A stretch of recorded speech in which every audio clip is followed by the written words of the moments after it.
clear that they have not been able to manage 50 billion, 60 billion well.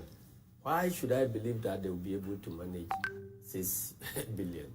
So that is the point. And the 6 billion is coming to add to the 60 billion, which they are mismanaging already.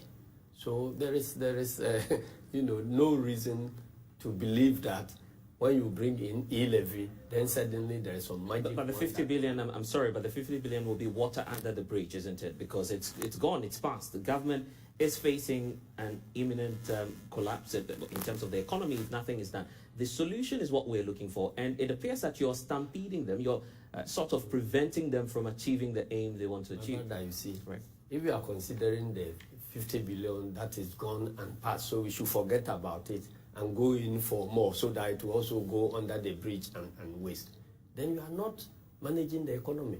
Let us find out why the 60 billion is going under the bridge and yet we are not seeing the results. The solution is not to add 6 billion more.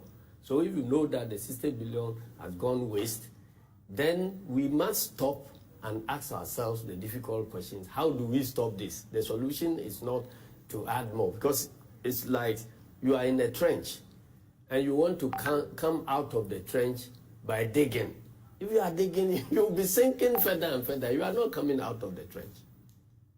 But if you look at the situation we face now, there will be a need for us to move forward. And there seems to be a deadlock on this issue.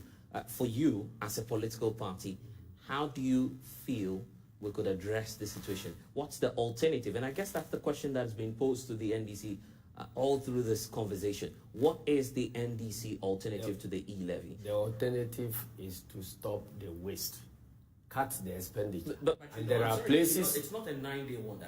That will not just happen all of a sudden. If you look at the reasons accounting for the wastage, you considerably believe that it will take some time for government to address that. You have a budget now. The problem they are facing is that there is some gap between the revenue expectation and the expenditure. So if you cannot bring in enough revenues to support your projected expenditure, what do you do if you want to balance? And then there is a problem bringing in more revenue. You cut the expenditure proposals, and then you get a budget that is balanced. And we say that there are areas where you can even cut. You see, you are telling us that there is hardship in the country, and for which reason everybody must sacrifice.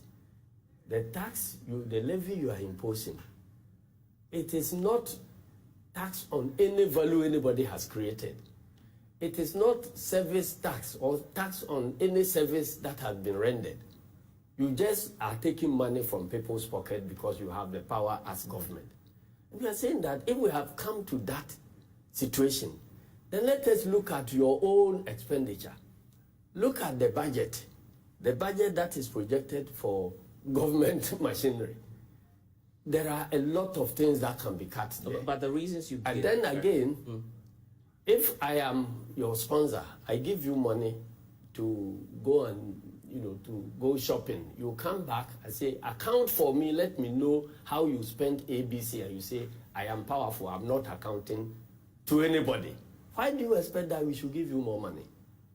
We'll touch on the issue of accountability. but that's the core issue now. Obviously, we'll get into that. But the reason for which government says it is imposing this E-levy, as you're saying, it's being done in a manner because government feels it has the executive power to deal with the situation and they want to tax citizens. Yeah. But that's not entirely the argument that government puts on the table. They talk about tax inclusiveness, the fact that if you look at the structure of our economy, it appears that less than 3% of formal sector workers are the ones shoring up government's expenditure in terms of the taxes they pay. So that's not fair. How about widening the tax net to have more Ghanaians pay their taxes, and then we could make progress?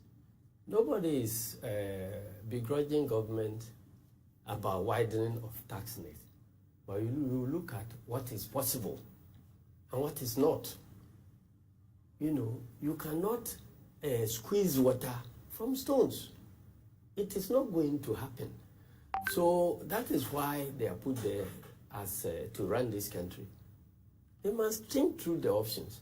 And what brought us here, they know. we began from 2017, when they began on the road that will lead us to where we are now, we kept cautioning them. If you do this, this is what will happen. If you do this, this is what will happen. They say, we have the power, we can do it. And so we are here by choice.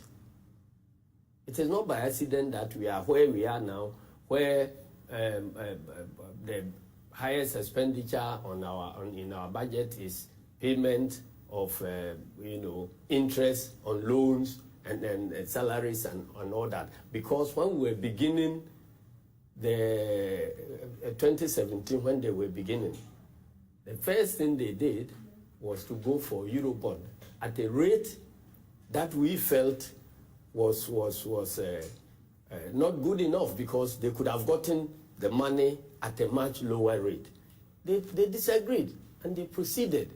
And so if you are you are offering a rate that is higher than what you could have gotten elsewhere, and you pursue that, why are you surprised that now you are encumbered with interest payments which are not sustainable? We told them. They never agreed. When they started appointing left, right, center, increasing number of ministers and all that, we told them that all these come with cost. They say, oh, the job is big. The country has been run down, so we need many, many people to run the show. We ended up with about 1,000, presidential staffers. We ended up with several appointees doing the work of chief directors all around, when you are paying chief directors and all that. And so the result is that you have to take these salaries, emoluments, and pay your interest rates before, if there is anything left, you go and talk about development. But mind you, the loans you are bringing in, if they are not going to be invested to generate wealth, then repayment will certainly become a challenge. It will only take time for you to be challenged with the repayment. So we warned them about all these things. They never listened. And so we are here not by chance. We are here by the choice of President Akufo-Addo and his government. One of the key platforms on which you could hold government accountable is Parliament. Yes. You are a member of the Parliamentary Service Board as well. You've been monitoring developments in Parliament. Yes. There seems to be a deadlock. How is that?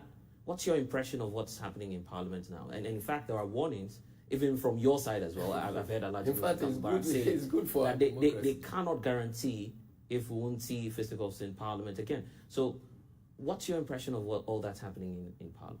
I think that what is happening in Parliament is good.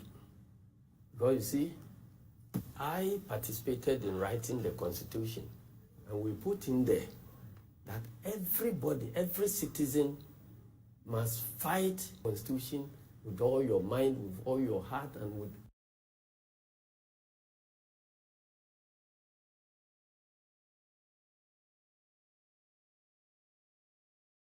everything. So at any point in time, whether it takes fisticuffs to defend the Constitution, so be it. Fighting may not be good, but it is worse to sit down unconcerned and allow the you are a Democrat. You are a Democrat. You would not endorse what's happening in Parliament and the pictures that so you see Democrats on the right now. Sit down when wrong things are being done, when there are no other options. Has anybody suggested, for instance, to us that where you have a speaker who the Constitution denies a vote while sitting, decides that in spite of what has been provided in the Constitution, I am going to have a vote and then influence a decision. But that's besides the point. You are a Democrat. Johnson Asiedu Nketia, are you endorsing what it is that we see in Parliament? They have no option. They have no option. So you're endorsing what yes, you're endorsing violence? Fully, not violence. This is preventing. Look, but this is. If we are going to, there's no way around this. When the police are arresting a criminal, when the police are arresting a criminal, don't they apply violence? But they call that reasonable force, isn't it? This is reasonable force. This is to prevent the abuse of the Constitution. You have it in there, black and white, in the Constitution, that when you are presiding over parliament, you don't have a vote. Bruising the likes of the sports minister, that's reasonable force? I think that these are all... you are a member of the board, and that's why I'm asking you. Because no, it's not about membership of a board. You have a critical role to play in the development of the House. What we see now, are you justifying this? Right. I explain something like that? What happens on the floor of Parliament has nothing to do with Parliamentary Service Board. I have been a member of Parliament for 12 years, and I'm speaking from my experience. And I'm saying that when you come to a point where there is no other option to prevent the abuse of the Constitution, and you need to use this type of activity to make sure that the Constitution is respected, I will endorse it. Because those who are condemning this, has anybody put forward any suggestion that could have prevented the Deputy Speaker from presiding and also casting a vote against the Constitution? If anybody presents any solution like that, I'll go for it. But so far, nobody. All our lawyers that we have, because the problem is that solution when you are there, right. When you are there, and you allow this type of voting to happen, it becomes law. And here's the problem. It becomes law, and there is no court that will change. But here's the problem, Mr. Nketia. The concern is about the role of the Speaker. And the Speaker, you may run away from the fact that, well, the Parliamentary Service Board has no role to play, but you are the General Secretary of the National Democratic Congress. Yes. You, some way, somehow, have, some good relations with the Speaker of Parliament. He's been blamed for being part of the situation that we see today. The Speaker has not been constant anytime the consideration of the bill is being heard on the floor of the House. See, there is warped thinking should we absolve the Speaker from all of this? Because you are calling for a solution to what's happening. Absolutely nothing. There are people who are reneging on their responsibility and they want a scapegoat. So they get out there blaming Speaker, blaming minority, blaming everybody apart from they themselves. Just let's follow this. So you feel that the Speaker should be off the focus? Completely, because the Speaker is not the one who does the work. The majority issued a statement some days ago indicating that the continuous absence of the Speaker is what's accounting for what we see. No, they don't know what they are talking about. Well, so how consistent is that with your comments on the eve of this Parliament? And let me just refer you, pardon me, let me refer you to your own statement. You were talking about Professor Aaron Michael Quay on the eve of the 7th Parliament entering into the 8th. Yes. You said, and I'm just quoting your words to you, we don't need a Speaker who you have to carry into his car and out of his car. Let's be serious. We don't need a Speaker who always needs an ambulance. You were referring to Aaron Michael Quay then. Do you regret your statements then? Why? Why should I regret? Don't you feel that it's the same standards that we have now? Let's approach this discussion in a very structured manner. Because the majority... You answered, please. Yes, the Speaker is a problem, isn't it? It's not a problem. And you are asking a question as to whether we should blame Speaker. Right. I'm trying to explain to you that we cannot blame Speaker. Then you jump to some other places quoting statements. Well, I'm quoting your exact words. These were your exact words. If you are not interested in answers... You said we need a good... If you are not interested in answers, and you are interested in just questions, I'll fold my hands, listen to your questions. We get to the end of the program. Okay, so let's hear you out. So if you ask a question, right, you should be patient to understand. I'm saying that those statements that the majority are issuing, they are born out of mischief or they are born out of ignorance. Because, look, you say you have 138 members of parliament, which makes you majority. What happens in parliament? How does parliament take decision? Parliament take decision by majority vote. So if you cannot approve anything with your 138, why do you come and blame somebody who is holding 137, for instance? Again, the Speaker came, he was available all this week. It has been announced that the E-levy will be taken on the 25th of February. Speaker was in the House from 25th to 29th or so. What were they doing? And if the Speaker has to leave because of a medical situation, you are now blaming him when he was here, you have your 136 here, and so on. The truth of the matter is that the MPP MPs themselves, They don't think that the E-levy is a good thing. And so that is why their leadership is not able to get all the 138. Well, so they should not put the blame on anybody. They also think otherwise. Their leadership is accusing you and some other... And say, does it make sense? Listen, they claim that you're controlling your MPs in parliament. I am saying that's why we're having what's I can only even if it is true, I can only control 137. But the 138, if they vote, it will get the thing passed. So why are you blaming 137 when you have 138 to pass? In fact, if the 10 turns around and we in 137, do you know that we cannot defeat them on anything they come together as 138? We can only cast only 137, you understand? And they have the majority. So you have majority leader. But why are you not explaining why you cannot get your 138 to pass anything you want to pass? And you are taking interest in blaming people who are 137. That is what they are trying to hide. They are not being truthful to themselves. They don't believe in the E-levy, and because of that, they are not able to garner all their 138 people to vote. That is the bottom line. They should not blame Mr. Speaker. The Speaker is not to do their work. The Speaker is not there to do government business. The Speaker is there as an umpire. But he's a public servant. Yes, but he is not there just to facilitate government business.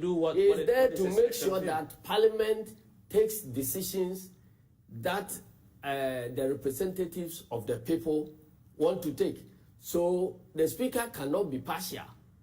So don't blame me. I heard a statement from one of the deputy speakers that no, we cannot rely on Speaker Bagben, so we must see how we can utilize our one.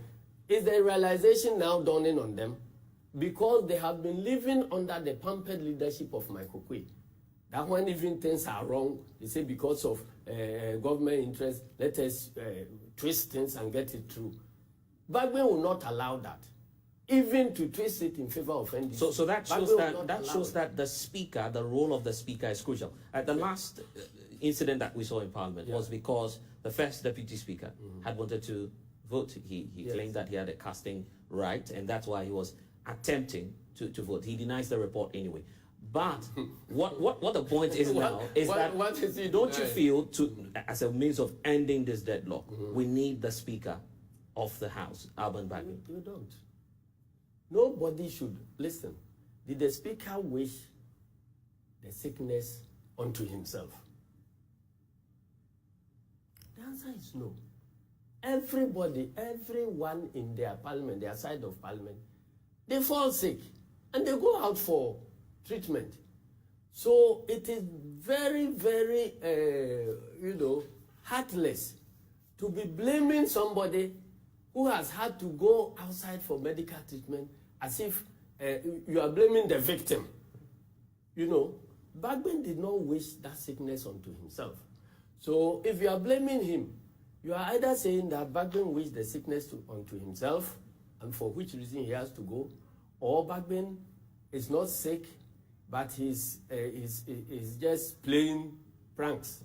And so there is that can be verified. If indeed you think that Bagben is not sick, or you think that he's moving, going out there not because of medical treatment and for something else, some political game and all that they are accusing. Right. These are things that you can verify. You understand? But I'm telling you, if I were Bagben, I would do exactly what he's doing. Because look, those of you who are pushing your E-levy, if you are not prepared enough to sacrifice to make sure that your E-levy passes when the Speaker is sitting, don't come and blame the Speaker when he has to go out on notice that he has to go and do A, B, C. Whilst he's here, what have you been doing? So the blame is squarely on them. So their leadership and the leadership in government might realize that they are not enjoying the support of their so-called majority in Parliament. The earlier they realize it and adopted a strategy to suit that one, the better it will be for them. This blame game that NDC or Bagben or this thing, it's neither here nor there. Well, let me take you once more on the issue of the Speaker, and I was referring you earlier to your comment. Yes, let's come what to you comment. said. Yes, your very comment. You were speaking about Professor Aaron Michael Kwe. Yes. You said we needed a serious Speaker of Parliament, because you don't need a Speaker who would have to carry into Parliament and out of Parliament. You were obviously talking about his health condition. Yes, I was. That was not something he brought upon himself. But so, I'm saying that. So here we have a similar situation where Bagbin is finding himself in that same spot. Yes. Where you are missing the point is that one is in that situation and you are going to take a decision whether that is what you want as against other people. In the second situation, the person is there unexpectedly, nobody knows what is happening, and then he fell into that situation. There are two different conditions at all. If you have to choose a chief in a scenario, when you have a chief who suffers one form of disability or deformity, maybe one eye loss or a hand amputated and so on, they won't choose you as a chief. But it's a different thing when you are a chief and you go on battle and you lose a hand. Nobody distills you.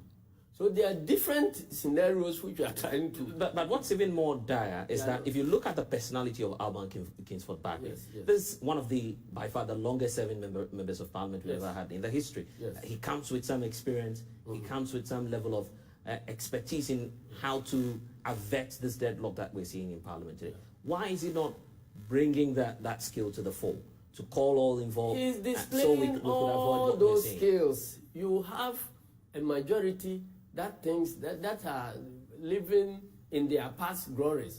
They still think that they control majority of votes in the House. That's why they earn the name majority. So, well, if you have 137, we have 137 with independent, and you say you are appropriating the independent candidate to call yourself a majority, that's good. Go ahead with it. And you see, they begged us to allow them to have first deputy speaker after Bagbin had been elected. Then we say, why? They say, oh, we are going to be in government, the first deputy speaker will be chairing appointments committees and so on. So in Africa, if you get your opponent vetting your appointees and so on, it could create a deadlock in our governance and so on. We say, okay, have your first deputy speaker, but we have the second deputy speaker. They went around, came back and said, oh, even the second deputy speaker, if it is given to the independent candidate who is not NDC, not NPP, then we have shared the positions. One independent, one NDC, one this. Then I told them that what you are going in for, you cannot carry the load you are going. I told them right at the time they were demanding this. But they kept pressing to a point where my side also felt that, well, it won't hurt anybody, so let's go ahead. That is what is hurting them now. Now the hens have come home to roost. If the second deputy speaker or first deputy speaker were to be from NDC side, in the absence of Bagbin, an NDC speaker can chair. If that NDC speaker is chairing, then NDC votes will come to 136. What is it that you want to pass which you cannot pass? But you want to eat your cake and have it. You want the positions and the power that it carries for yourself. But the responsibility of denying the presiding officer the vote, you don't want it. And so therefore, you want to be the umpire, the referee, you award penalty, and you say you are going to kick it. You go and kick, and then you whistle. So you feel this is self-inflicted? It's self-inflicted. So when the first deputy speaker was saying that, oh, we should find out ways of doing this so that our party interests can go forward and so on, the best way for his party interest to go forward, if he cares enough to sacrifice, is for him to resign. Let them put an NDC deputy speaker there, and then anytime that deputy speaker is presiding, you have 136 on the side of NDC, you have your 138, you can move, you can vote. So let's start. If he wants to insist on voting, then he cannot preside. And if he cannot preside, and then their solution is perhaps to demand that if Bagbin is not well, he shouldn't go for treatment, he should remain here and die or whatever. I don't know. What they are saying doesn't, to say the least, it doesn't convince anybody. So let me take your thoughts on this. You as a political party, you claim you're on the side of the Ghanaian people. The constitution believes that the ultimate destiny or whatever it is, the decisions that we make should ultimately be made by the Ghanaian people. You have an opportunity in the next general elections to make a case for why you believe you need to form the next government. One of the means by which this government could become unpopular is the controversial E-levy bill, which they are seeking to push through Parliament. Why are you not allowing the government to go ahead to implement an unpopular policy if your aim is to correct the wrongs which you believe they are pushing Our through? interest is not about winning the next election. You're not interested in winning the 2024 elections? It is an interest.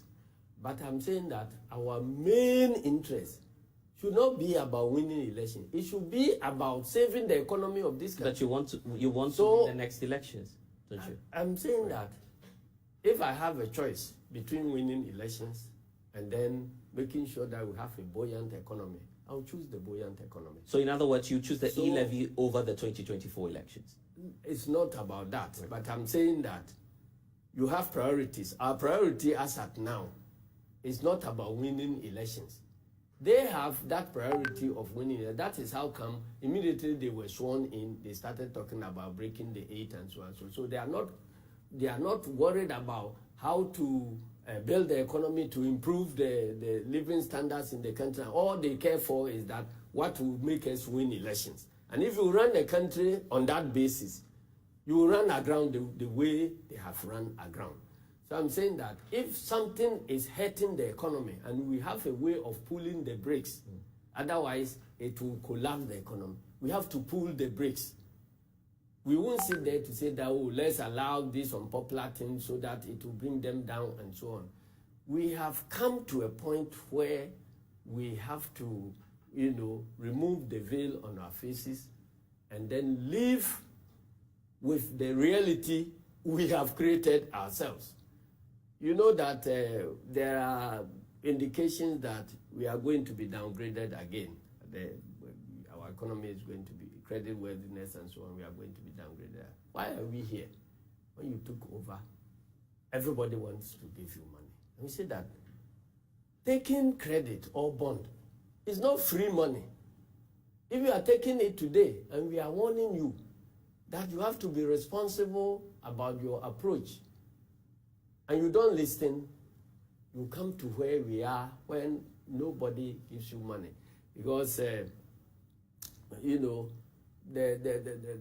is a country risk associated with every country. So if you are going to borrow money or you are selling bonds and so on, the rate you get depends upon the strength of your economy. So if your economy is weak and you want to sell your bonds, the bonds must be priced so high, consistent with the risks, the risks of default. So when we started and the bond prices started moving up, we were warning that, look, where we are going, we are overborrowing. We will come to a point where nobody will want to buy our bonds because they will do assessment and see that our total wealth cannot pay our indebtedness. So now if you are selling, nobody will buy. So let us stop it. They say no. When they go on the road show, they say that our bond is oversubscribed. They come and do kente parties and celebrate and so on. That is where we are now. That is why, because the higher the risks, the higher the interest. And so if the interest is that high, you will come to a point where there will be accumulation which cannot be paid.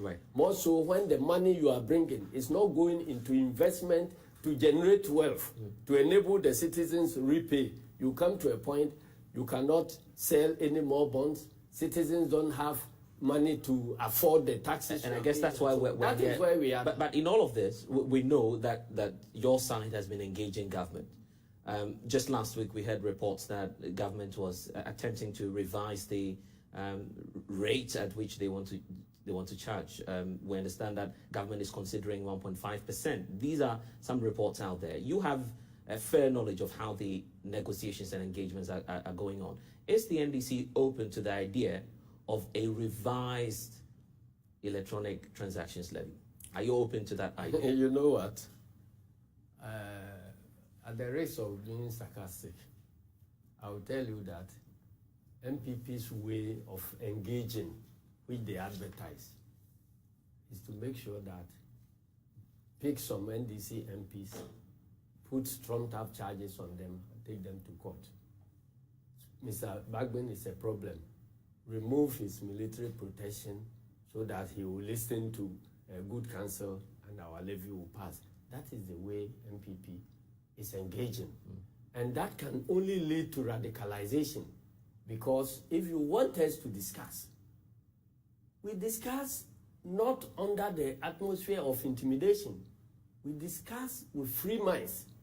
But you think that, well, let us threaten this man here, let us threaten that man here, and that, and then you are even attacking the moderates within our ranks. What do you think you are doing? You are radicalizing the rest. And even you are radicalizing the moderates. That is why you end up having, hardened positions which you cannot reconcile. So they still have not woken out of their dreams that they don't control what they claim they control. If they realize that, look, this is the end of our abilities, we need to engage and engage constructively and engage not with deception, but with absolute good faith, they'll get proper engagement. And that proper engagement will mean being open to the idea of having a revised E-levy. We have suggested to them that this E-levy must be taken back and then repackaged, engage all those who needed to be engaged. If it will take you 6 months to reintroduce it, by that time all this work would have been done and the nation would have built some consensus. Maybe during the engagement, you could have suggestions of another means of raising the same money. It can be discussed.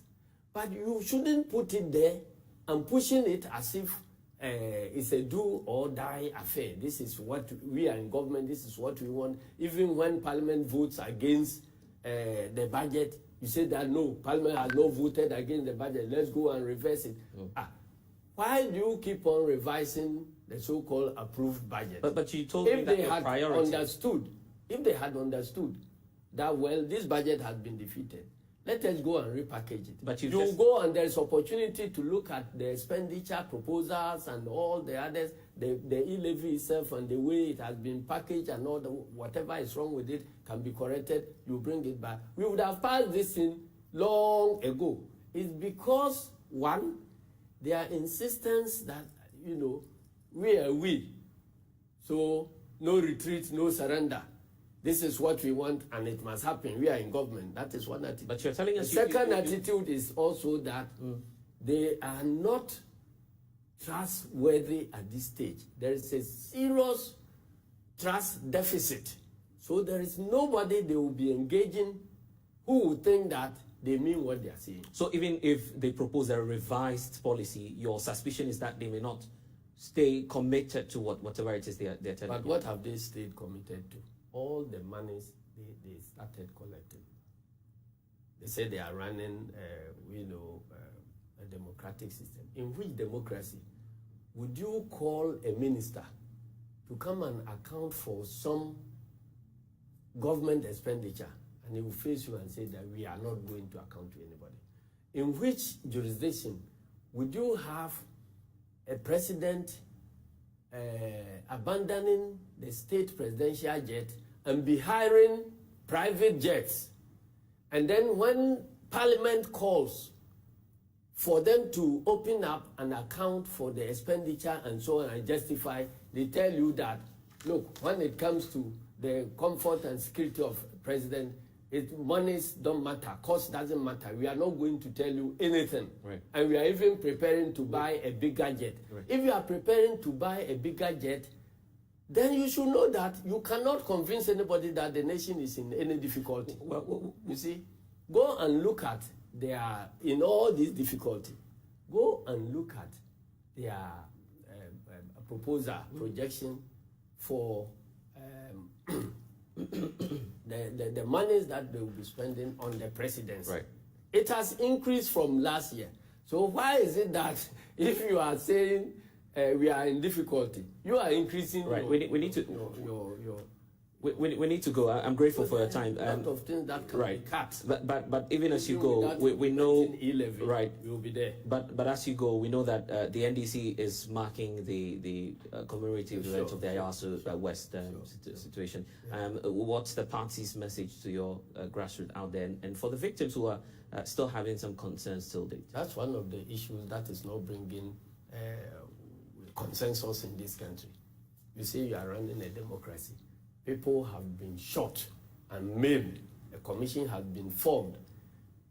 Implement the results. You say even those who have slapped a member of parliament and have admitted wrongdoing, you say they haven't done anything wrong. They should go.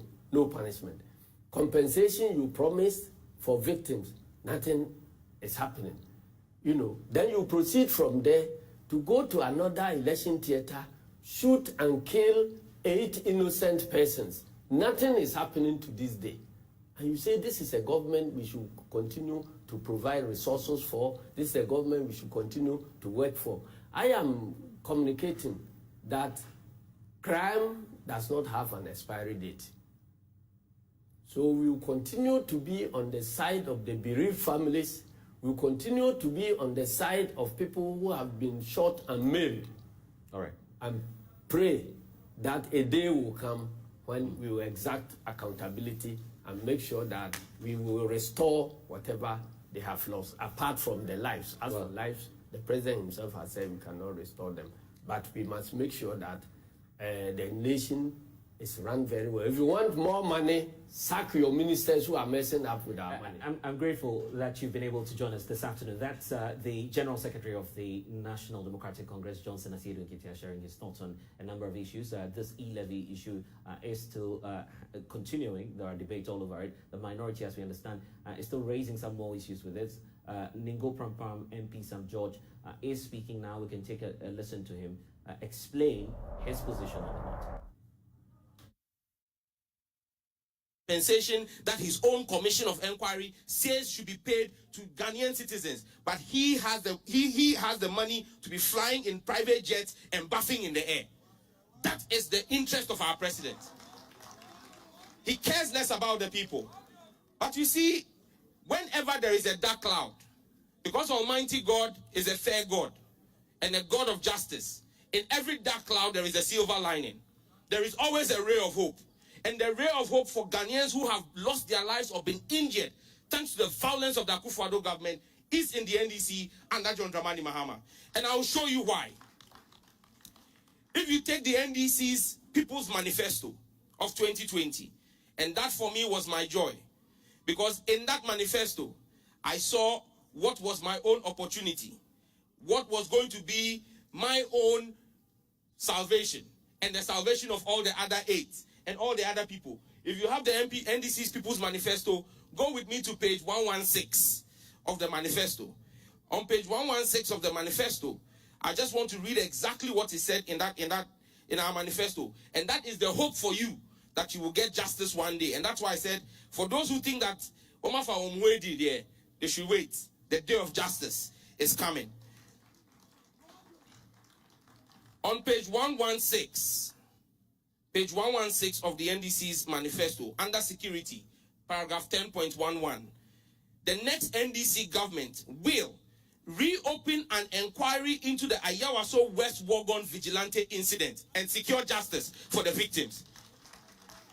If I trust anyone to give us justice, to ensure that the people of this country get justice, it is the NDC. It is the NDC that will bring justice to the victims of Ayawaso West Wagon. The man who benefited from the injustice, the man who benefited from the violence will never give us justice. But so long as God exists, all we pray is for long life. And he will set a table before us in the presence of our enemies, and our cup will surely run over. Dear comrades, I encourage you, stay strong. The journey has been tough. But there's a reason God did not allow them to triumph over us at Ayawaso West Wagon.